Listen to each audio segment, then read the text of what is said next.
Hello नमस्कार दोस्तों, मैं विवेक कुमार वर्मा। तो आज हम लोग करने जा रहे हैं क्वेश्चन जिसका नाम है विजेता के रूप में समुद्रगुप्त का मूल्यांकन तथा उसकी विजयों का वर्णन करें। तो क्वेश्चन है, विजेता के रूप में समुद्रगुप्त का मूल्यांकन तथा उसकी विजयों का वर्णन करें। ये क्वेश्चन काफ़ी इम्पोर्टेंट है और कई बार एग्ज़ाम में आ चुका है और हो सकता है कि इस बार भी एग्ज़ाम में आ जाए। मैंने जितना भी क्वेश्चन करा रहा है वो सब क्वेश्चन इम्पोर्टेंट क्वेश्चन है। तो आप मेरे साथ जुड़े रहिए, आपका एग्ज़ाम में फुल मार्क्स आने की गारंटी लेता हूँ। तो इसका आंसर लिखना है, समुद्रगुप्त लगभग 335 से 375, यानी कि समुद्रगुप्त गुप्त वंश का सर्वश्रेष्ठ शासक था। यानी कि जो समुद्रगुप्त थे, गुप्त वंश का सर्वश्रेष्ठ शासक, सबसे महान शासक थे। वह केवल एक कुशल प्रशासक ही नहीं बल्कि भारतीय इतिहास का अप्रतिम विजेता और महान सेनानायक थे। उसकी विजयों और विजय नीति के कारण ही इतिहासकारों ने उसे भारत का नेपोलियन कहा है। विजेता के रूप में उसका मूल्यांकन उसकी सैन्य अभियानों, राजनीतिक नीति के संयुक्त अध्ययन से किया जाता है। यानी कि समुद्रगुप्त जो थे वो गुप्त वंश का वो तो सबसे सर्वश्रेष्ठ शासक थे, सर्वश्रेष्ठ। वह केवल एक कुशल प्रशासक ही नहीं था, वो जो थे केवल कुशल प्रशासक नहीं थे बल्कि एक इतिहास का अप्रतिम विजेता और महान सेनानायक थे। एक सेनानायक भी था और अप्रतिम विजेता भी था, मतलब प्रत्येक बार जीतने वाला था। उसकी विजय नीति के कारण ही उसको भारत का नेपोलियन कहा गया है। तो ठीक है, तो अब जैसे क्वेश्चन में कहा गया है कि मूल्यांकन तथा उसकी विजयों का वर्णन, तो इसको लिखना है। सबसे पहले विजयों का वर्णन आया, तो समुद्रगुप्त की विजयों का वर्णन, तो इसमें लिखना है समुद्रगुप्त की विजयों का वर्णन। सबसे पहले इसको अंडरलाइन कर लेंगे, उसके बाद लिखना है विजयों का वर्णन किस प्रकार से लिखना है। समुद्रगुप्त का विजयों का वर्णन, तो विजयों का वर्णन पहला पॉइंट में लिखना है, उत्तर भारत की विजय। विजयों का वर्णन में पहला पॉइंट डालें और विजयों में लिखना है उत्तर भारत की विजय। उत्तर भारत की विजय के बारे में हम लोग सबसे पहले बताएंगे। समुद्रगुप्त ने सबसे पहले उत्तर भारत के राजाओं के विरुद्ध अभियान चलाया। मतलब जो समुद्रगुप्त था उसने सबसे पहले किसके, तो उत्तर भारत के राजाओं के खिलाफ विरुद्ध चलाया, अभियान चलाया। ठीक है। प्रयाग प्रशस्ति के अनुसार उसने 9 आर्यवर्ती राजाओं को पराजित किया। और प्रयाग प्रशस्ति जो अभिलेख है उसके अनुसार उसने 9 आर्यवर्ती राजाओं को हराया, ये भी प्रमाण मिलता है। इन राज्यों को सीधे गुप्त साम्राज्य में मिला लिया गया और उसकी आक्रामक विजय नीति को दर्शाता।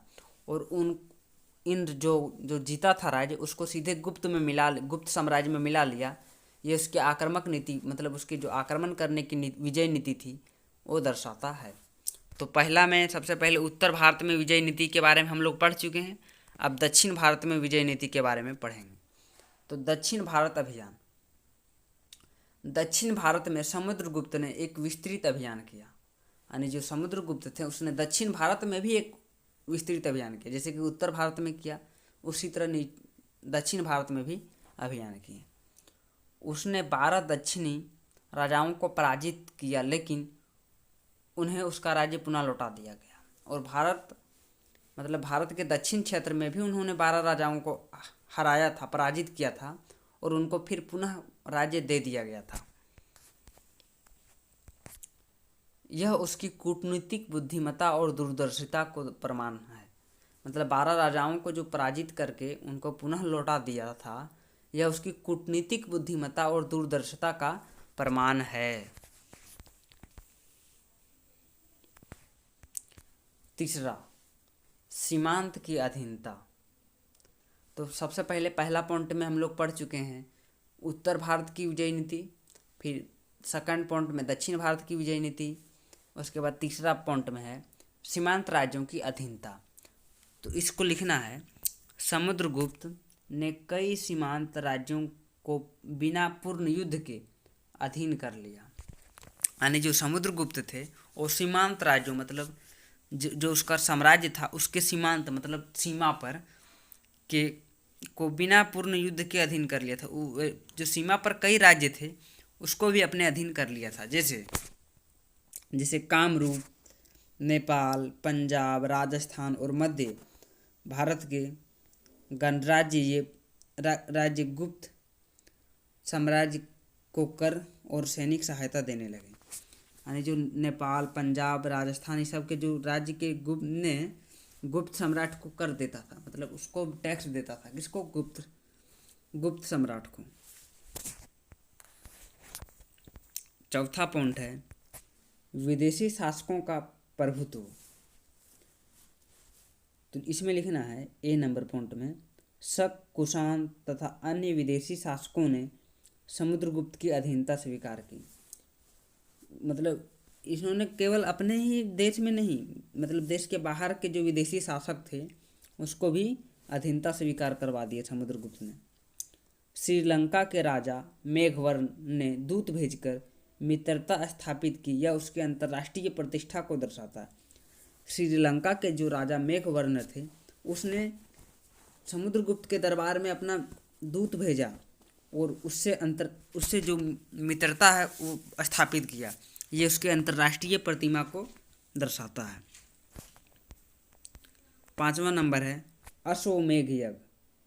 समुद्रगुप्त ने अश्वमेध यज्ञ कराया, इससे उसकी निर्विवाद सार्वभौमिक सत्ता सिद्ध होती है और इससे पता चलता है कि उसके विपक्ष कोई लड़ने वाला उस समय राजा नहीं हुआ करता था। ठीक है, तो सबसे पहले हम लोग विजयों का वर्णन में कर चुके हैं। सबसे पहले उत्तर भारत की विजय, उसमें से 3 पॉइंट दिए। फिर दक्षिण भारत का अभियान, उसमें भी 3 पॉइंट दिए। सीमांत राज्यों की अधीनता, ये भी बता चुके हैं। विदेशी शासकों का प्रभुत्व, ये भी बताए हैं। अश्वमेध भी हो गया। विजेता के रूप में समुद्रगुप्त का मूल्यांकन, इसको भी आप अंडरलाइन कर देंगे। उसके बाद लिखना है पहला पॉइंट में अप्रतिम सेना नायक।